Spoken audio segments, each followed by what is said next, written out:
Hey guys, this is BiXX. Welcome to another Mentoring Monday. Today I'm going to talk about part 2 of resolving conflict. In part 1, I talked about the importance of resolving conflict rather than running from it. Conflict avoided is conflict multiplied. I spoke about the 10 benefits of resolving conflict. If you've not watched part 1, go back and check it out, for it will help you to understand why conflict, properly resolved, can improve your life. Today, I'm going to talk about how to successfully resolve conflict. But be aware, going into conflict resolution can trigger very powerful negative emotions, which is why most of us, we don't like it. And it can cause stress and anxiety, loss of sleep, and a decrease in productivity. It's not fun. That is why you need to think about how to start off the discussion with something positive and remain talking in a calm voice. Don't let your emotions get the best of you. Something like, we're both aware that we've been experiencing conflict with each other lately. Would you be open to coming up with some creative solutions to help us better communicate going forward? It's super important to have the proper mindset going into conflict resolution. That going through this difficult process is going to make our relationship much better from the discussions that we have. If you go into this discussion with the mindset, well, this won't do any good, then that's exactly what you're going to get. Here's something to help you gain a very positive mindset.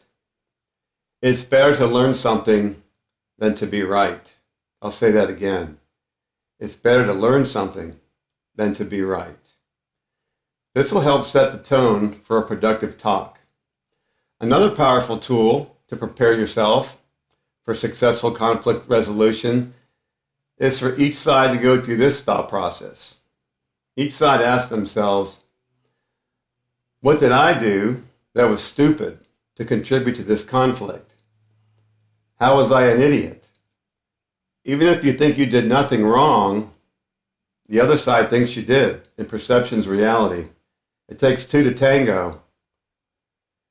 It helps you realize and accept what you did wrong. And many times, the other side just wants acknowledgement. Acknowledgement can be powerful, a powerful action that can jumpstart the collaborating process towards solutions. If you ask this question of what you did wrong or how you were stupid, like you want an answer, you'll get an answer. It won't be something that you like or you want to admit, and it might be a little painful, but it's going to be very helpful. Be prepared to say, this is the stupid thing that I've done to contribute to this. I figured it out, and I'll try not to do it again in the future. Sorry I was so dumb. This often removes the defensiveness of the other person, and they'll admit their contribution to the problem. Now that both sides are humbled and the emotions are low, there can be a discussion.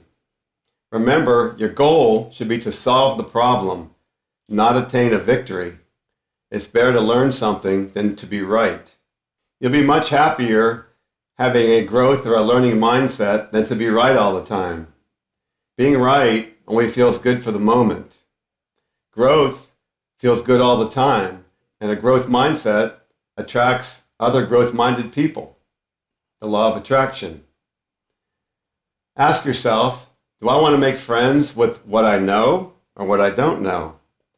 What you know is safe, it's easy, it's secure, but it's insufficient. If you make friends with what you don't know, like surrounding yourself with people who are smarter and more experienced than you, then when you have a discussion, they'll tell you what you don't know, and you'll have an opportunity to be smarter. That's why I surround myself with people that are more experienced and smarter than me. I can learn from them. I may catch myself acting like a know-it-all, but I don't want to be that person because I won't learn anything new. So I'll leave you with one more massive, very powerful, productive argument technique that works to resolve conflict. But first, both of you must agree to these rules. So here we go. I listen to you first, then I repeat to you what you said. You have to agree when I get that right. Then we do the reverse. I'll talk, and you have to say what I said till I agree to you that you got it right. You don't have to agree with me, just that you got what I said right. You formulate my argument back to me in a manner that I agree with you.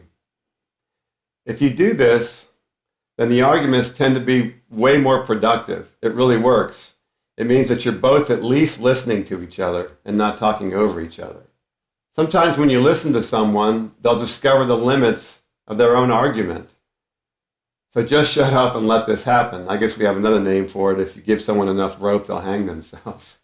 But don't circumvent the process of exploration. Remember, you cannot solve a problem unless you formulate it. Basically, unless you both agree on what the problem is. In summary, you can enrich your life and the life of others if you become great at conflict resolution. I hope that you picked up a few good ideas from this talk. Now stop putting off resolving those problems with key people in your life. Shoot me a message if this talk helped you. I'll see you again in 2 weeks when I will talk about another very powerful topic: how to deal with social media bullying. That'll be a good one. And remember, it's never too late to reinvent yourself. Cheers.